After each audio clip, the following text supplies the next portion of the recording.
آگے اللہ تعالیٰ کا ارشاد ہے کہ یوم یکشف عن ساق ویدعون الی السجود فلا یستطیعون.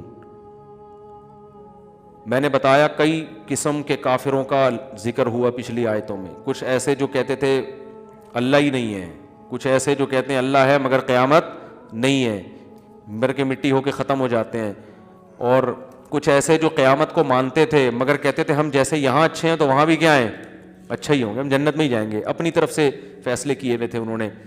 تو اللہ نے فرمایا کہ ان کا قیامت کے دن حال یہ ہوگا، کیونکہ ان میں سے بہت سے منکر ہیں، بہت سے ہماری دلیل کو دلیل نہیں مانتے. تو فرمایا کہ کل قرب قیامت میں جب اللہ یکشف عن ساق اپنی پنڈلی کو ظاہر کرے گا. یہ کیا ہے؟ ایسی آیتیں متشابہات میں کہلاتی ہیں.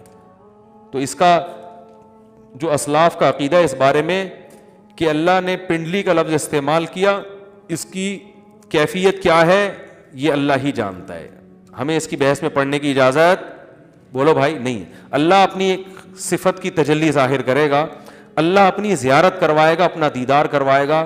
تو قرآن میں اللہ تعالیٰ فرماتے ہیں یوم یکشف عن ساق ویدعون الی السجود، ان کو پھر سجدے کے لیے بلایا جائے گا.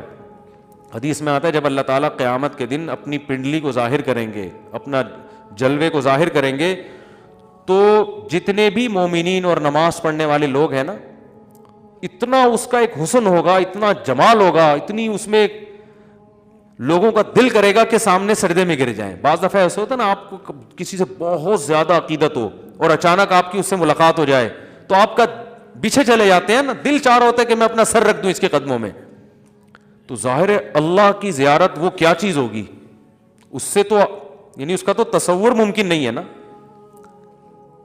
موسیٰ علیہ السلام نے کہا تھا نا اللہ میں تجھے دیکھنا چاہتا ہوں، تو پہاڑ پہ ذرا سی تجلی تھی اور موسیٰ علیہ السلام جیسے مضبوط دل بے ہوش ہو گئے تھے. یعنی اللہ کے جمال کو برداشت نہیں کیا جا سکتا. تو قرآن میں ہے، حدیث میں ہے کہ جب اللہ اپنی تجلی کو ظاہر کریں گے تو لوگ خود بخود سجدے میں گر جائیں گے. انہیں اتنی اس سجدے میں لذت محسوس ہوگی، اتنا مزہ آئے گا کہ اس سے زیادہ مزہ اس وقت کسی اور چیز میں نہیں ہوگا، اتنی لذت. تو اس وقت کافر اور بے نمازی کی بھی خواہش ہوگی کہ ہم بھی گرے سجدے میں، لیکن اللہ ان کو سزا دیں گے. فلا یستطیعون، ان کی کمر تختے کی بنا دی جائے گی اور وہ سجدہ نہیں کر سکیں گے. ان کی خواہش ہوگی کاش ہم بھی کر لیں.